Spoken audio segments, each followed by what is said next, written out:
Hello, and welcome to another video lecture for Mr. Mosier's 8th grade U.S. History class. This is part 2 of a two-part series looking at the 1920s, the Roaring 20s.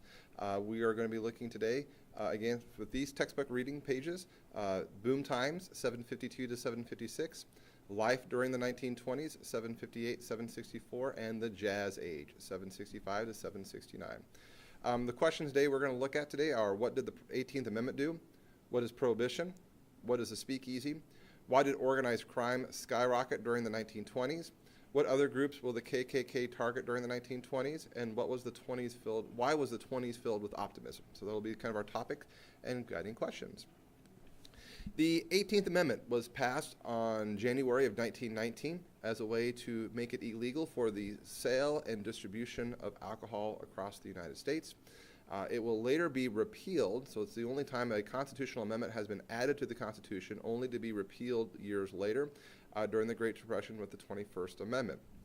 The question is, what brought about Prohibition? This actually had been a time coming since the mid-1800s during a movement called the Temperance Movement.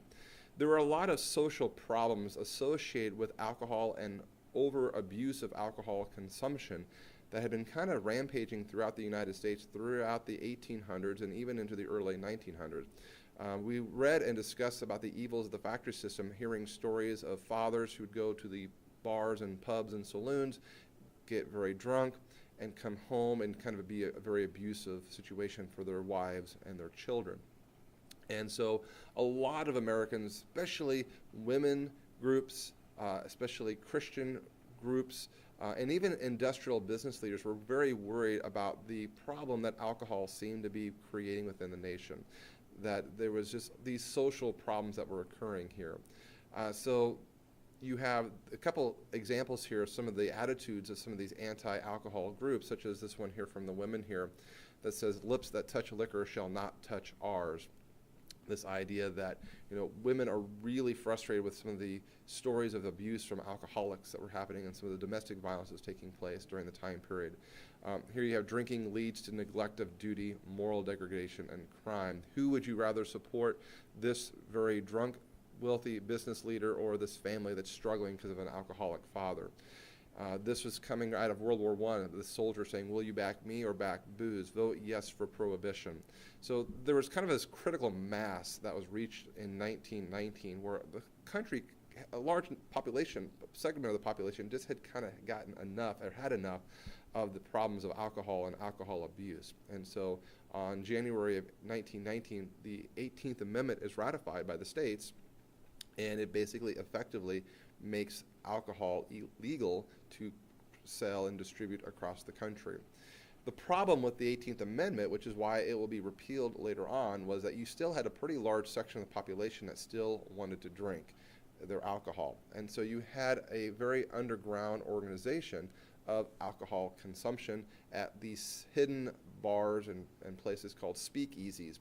A speakeasy were kind of these hidden away places, and they were sometimes found in warehouses or basements of homes or even in homes themselves, where people would go and drink anyway and violate the law. So even though this was illegal to do so, a lot of Americans still partaked in alcohol consumption, and which led to the creations of these speakeasies. And they were pretty inventive in terms of some of their hidden chambers. Some of them had tables that could revolve, so if they were being raided by police or law enforcement, they could hide the alcohol.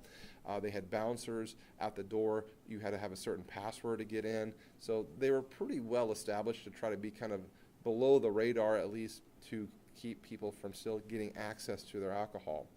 The problem with this hidden alcohol consumption was that you needed some kind of structure to bring in alcohol illegally and distribute it to all these speakeasies, which basically led to tremendous amounts of crime, especially with the mafia and organized crime across the country. Probably the most famous and well-known of these organized gangsters was Al Capone, based out of Chicago, who kind of ruled Chicago through fear, violence, intimidation, and bribes. He bribed judges and law enforcement officials.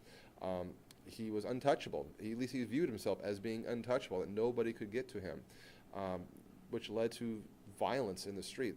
The St. Valentine's Day Massacre, where 7 rival gang members of a different gang, Al Capone, ordered a hit, basically to kill these rival gang members. So throughout the 20s and into the early 30s, crime had just gotten kind of out of control with these organized mob bosses kind of fighting for control over these speakeasies and illegal alcohol sales and distribution.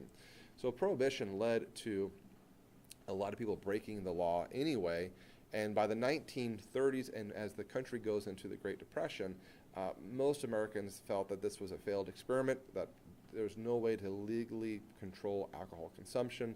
It was just too part of the culture of America of drinking alcohol, and there was a need for governments to collect revenue, tax revenue, because they were suffering from the Great Depression, from the country going into this economic downward spiral. And so in the 1930s, they passed the 21st Amendment that repealed the 18th Amendment that made alcohol once again legal. Another key theme of the 1920s is racial intolerance, this belief that people not getting along with each other because of them being different in some way or another. And in the 1920s, we see kind of the emergence and the strong power hold of the Ku Klux Klan that kind of emerges as this very not just African-American group, but also targets a lot of immigrants, Jewish immigrants, Catholics, and other immigrants coming into the United States. So the 1920s sees this kind of level of intolerance with Klan rallies and protests. Remember, this is the same period of the lynchings. We discussed earlier about the lynching of William Brown here in Omaha, Nebraska. And then, of course, you have laws like the emergency quota law that was passed that we discussed in our immigration unit, where it was illegal, or a limit or a cap was set in how many immigrants would be allowed into the country. That was kind of as a response to the great wave of immigrants that took place during the 1900s and late 1800s, with the 23 million new immigrants coming in. There were restrictions put on Asian immigrants, kind of a commitment to the Chinese Exclusion Act that was passed in 1892. A very similar one was passed in the early 19-teens and 1920s. So you have here some intolerance going on in the country's history as well in the 1920s, as there's this concern about a changing of the culture being brought about by this new class of immigrants and new cultures that are coming in. And so there's a little bit of a backlash that happens in the 1920s during this time period.